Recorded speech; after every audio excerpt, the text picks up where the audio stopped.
عمر بہت ہی معصوم اور پیارا سا بچہ تھا۔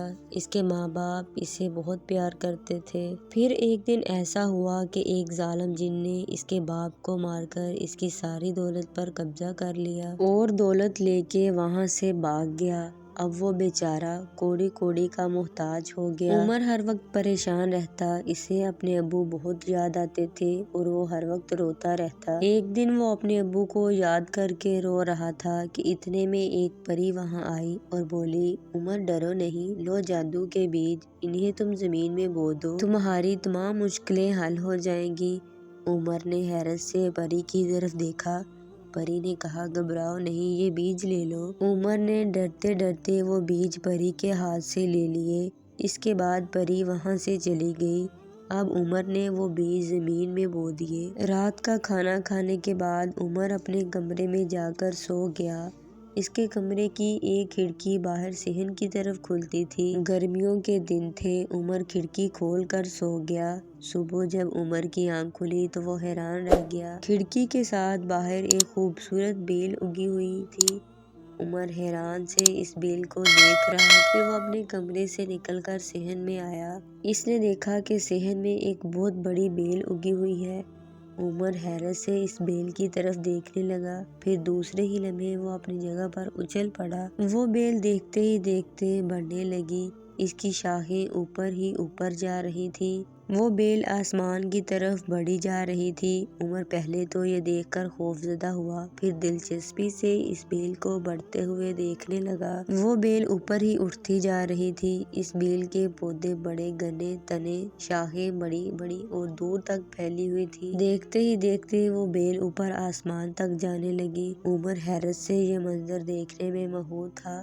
بیل کا اوپر کا حصہ اسے آسمان میں جاتا ہوا محسوس ہو رہا تھا۔ میرے خدایا، یہ سب کیا ہے؟ عمر بڑبڑایا۔ بیل تھی کہ اوپر ہی اوپر چلی جا رہی تھی۔ عمر پہلے تو حیرت سے کھڑا یہ سب دیکھتا رہا، پھر وہ آگے بڑھا اور اس آسمان تک جاتے ہوئے درخت پر چڑھنے لگا۔ وہ اوپر ہی اوپر جا رہا تھا۔ اسے کوئی ڈر یا خوف محسوس نہیں ہو رہا تھا، بلکہ اسے تو اس جادو کے درخت پر چڑھنے میں بہت مزہ آ رہا تھا۔ دیکھتے ہی دیکھتے وہ کتنی بلندی پر پہنچ چکا تھا۔ جب اس کی امی نے دیکھا تو انہوں نے اسے روکنے کی بڑی کوشش کی، مگر امی کی آواز تو اس تک پہنچ ہی نہیں رہی تھی۔ وہ تو مزے مزے سے اوپر چڑھتا جا رہا تھا۔ راستہ خود بخود اسے مل رہا تھا۔ وہ درخت پر اوپر چڑھتا گیا۔ پھر اسے ایک دروازہ نظر آیا۔ دروازے سے ایک بہت بڑا ہاتھ نکلا اور ہاتھ نے عمر کو پکڑ لیا اور دروازے سے اوپر کھینچ لیا۔ یہ جن کی بیوی تھی۔ جن بڑا ہی خوفناک اور ظالم تھا۔ انسانوں کا تو وہ بڑا دشمن تھا۔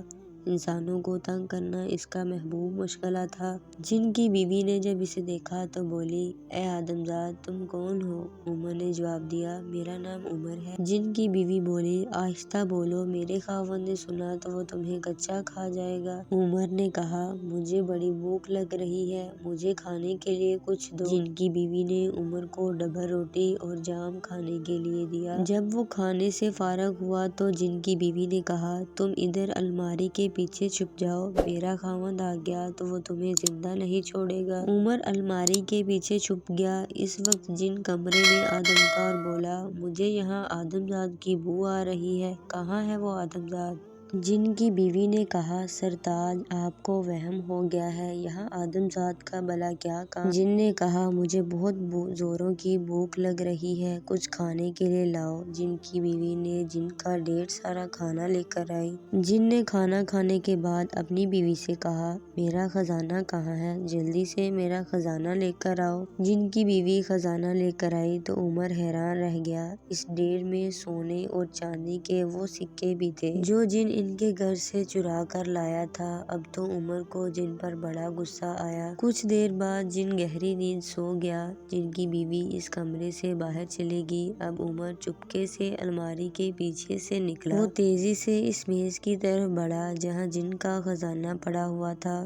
اس خزانے میں اس کے گھر سے چرائے ہوئے سکے بھی شامل تھے۔ عمر نے جلدی سے اپنے سکے سمیٹے اور سارے سکے ایک تھیلے میں بھر لیے۔ اب وہ آہستہ آہستہ آگے بڑھنے لگا۔ جن گہری نیند سو رہا تھا اور زور زور سے خراٹے لے رہا تھا۔ عمر جاتے ہوئے کبھی کبھی مڑ کر جن کی طرف دیکھ لیتا۔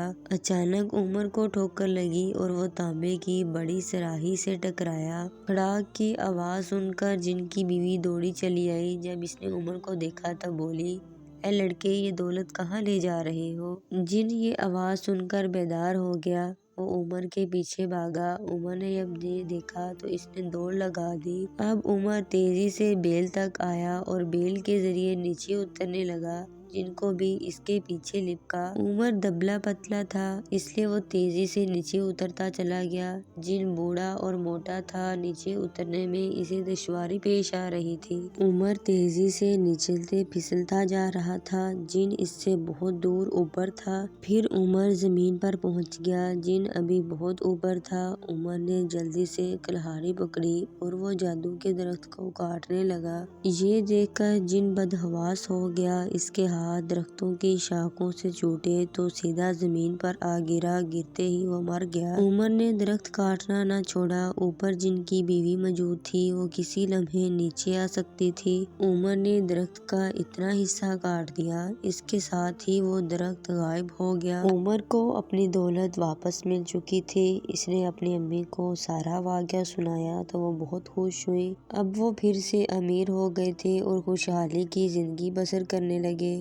تو پیارے بچوں، اس کہانی سے ہمیں یہ سبق ملتا ہے کہ مشکلات چاہے کتنی بھی بڑی ہوں، حوصلہ اور ہمت سے انہیں حل کیا جا سکتا ہے۔ ظالم ہمیشہ اپنی برائیوں کا انجام بھگتتا ہے، جیسے جن کو اپنی حرکتوں کی سزا ملے۔ اپنی حق حلال کی کمائی کی حفاظت کریں اور کبھی نا امید نہ ہوں۔